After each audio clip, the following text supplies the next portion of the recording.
Science এটাকে prove করতে পারে যে আল্লাহ রাব্বুল আলামিনের কথা সত্য না মিথ্যা। বলেন হাল আজাল ইনসান হিনুম মিন আদ-দাহর লাম ইয়াকুনু শাইয়্যান মাসকুরা। মহাকালের মাঝে কি এমন সময় অতিবাহিত হয়ে যায়নি বান্দা তুমি উল্লেখযোগ্য কিছুই ছিল না। আজকে যে যুবকটা বিবাহ করেনি ওর সন্তান নেই, আজকে যে যুবতী বিবাহ বন্ধনে আবদ্ধ হয়নি তার সন্তান নেই, এমনকি বিবাহ বন্ধনে আবদ্ধ হওয়ার পরও কনসেপ্ট করার পূর্ব পর্যন্ত তাদের সন্তানের অস্তিত্ব নেই। কিন্তু কনসেপ্টের পর আল্লাহ রাব্বুল আলামিন অনস্তিত্ব থেকে অস্তিত্ব দান করেন। আল্লাহ রাব্বুল আলামিন মানুষকে বলছেন, বান্দা তুমি দেখো, তুমি অহংকার করো, তুমি ভাব দেখাও, তুমি গর্ব করো, অথচ তোমার কোনো অস্তিত্বই ছিল না। আমি আল্লাহ তোমাকে অস্তিত্ব দান করেছি।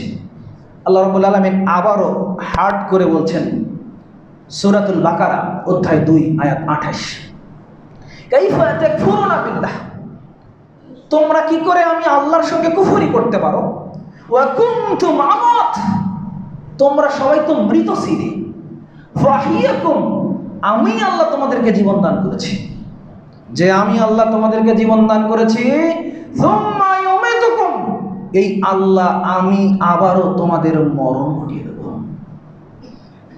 আল্লাহ রাব্বুল আলামিন আরো পরিষ্কার করে বলছেন সূরা তাহা অধ্যায় 55 অধ্যায় 20 আয়াত 55, মিনহা খালাকনাকুম, বান্দা আমি তোমাকে মাটি থেকে সৃষ্টি করেছি,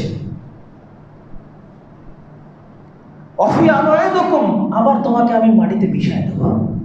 এখন সায়েন্স এটাকে প্রুভ করতে পারে যে আল্লাহ রাব্বুল আলামিনের কথা সত্য না মিথ্যা।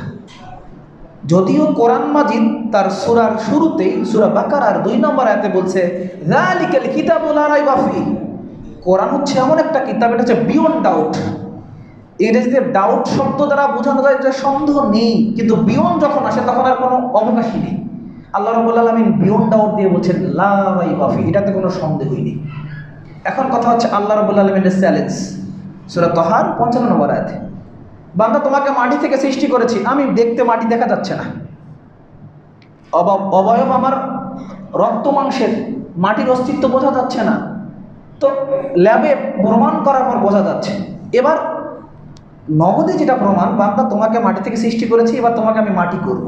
প্রমাণ, আপনার দাদা মারা গেছে, তার দাদা মারা গেছে, তার দাদা মারা গেছে, 10 বছর 20 বছর আগে যারা মারা গেছে, সালাত শেষে ঢাকনাটা খুলে দেখবেন, দেখি তো আল্লাহর কথা আজকে প্রমাণ নেব, ঘটনা কি সত্য। কবরস্থানের লাশগুলো দেখি তো মাটি হয়ে গেছে কিনা।